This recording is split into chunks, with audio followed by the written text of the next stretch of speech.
La transparence et la lutte contre la corruption dans la gestion du secteur extractif doivent préoccuper tout Congolais. Pour y parvenir, la Sentinelle des ressources naturelles, une structure de la société civile qui milite dans ce secteur, a jugé bon d'organiser le mardi 17 mars 2026 à Kinshasa un atelier d'échange avec des journalistes du secteur pour leur présenter les contenus du livre produit par l'Agence des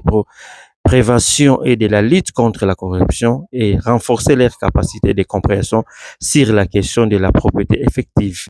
Madame Myriel Mwambaye, assistante au programme gouvernance et minéraux stratégiques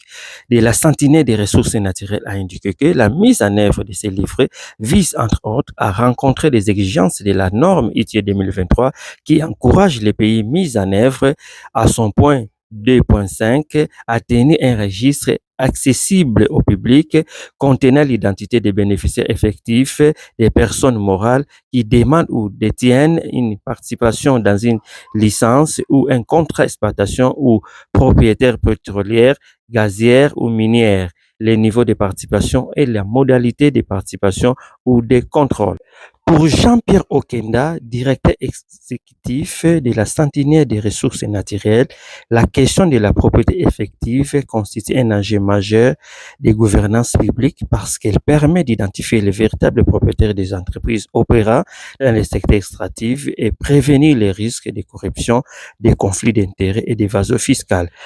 Après la description du cadre juridique et institutionnel de la divulgation des bénéficiaires effectifs en République démocratique du Congo, Maître Jean-Pierre Okenda a souhaité qu'à l'issue de cet atelier, les journalistes arrivent à bien traiter médiatiquement les questions de transparence et de lutte contre la corruption par des productions d'articles, des reportages et analyses sur cet enjeu. Où sommes-nous aujourd'hui? Parce que vous avez vu ensemble que en 2022, il y avait la loi sur le blanchiment des capitaux, la lutte contre le terrorisme et consorts, qui prévoit finalement à ce qu'on mette en place un registre sur la divulgation de propriétaires effectifs en RDC. Et qu'en ce jour ici, jusqu'à présent, on n'a toujours pas ce registre-là.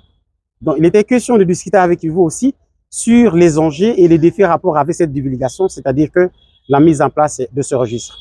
Vous savez aussi que, indépendamment des engagements du Congo,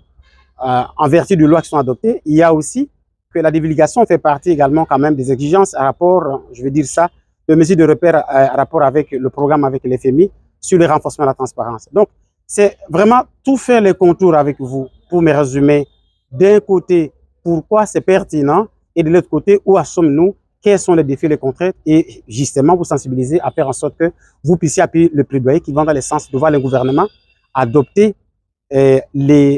notamment les textes d'application d'un côté et de l'autre côté, mettre de moyens pour que nous puissions parvenir à la mise en place de ce registre-là et que finalement les citoyens congolais aient la possibilité de savoir qui réellement se cache derrière nos entreprises, qui sont-ils, quels sont les profils et quelles sont les personnes peut-être exposées dans ce secteur-là. Voilà. Notons que l'Agence de prévention et la lutte contre la corruption, avec l'appui du Naturel Ressources Gouvernance Institute, avait constitué un groupe de travail pour la rédaction et la mise en œuvre d'un livret des dispositions liées à la propriété effective contenues dans les lois et règlements relatifs à la lutte contre la corruption, blanchiment des capitaux et financement du terrorisme applicables à la République démocratique du Congo.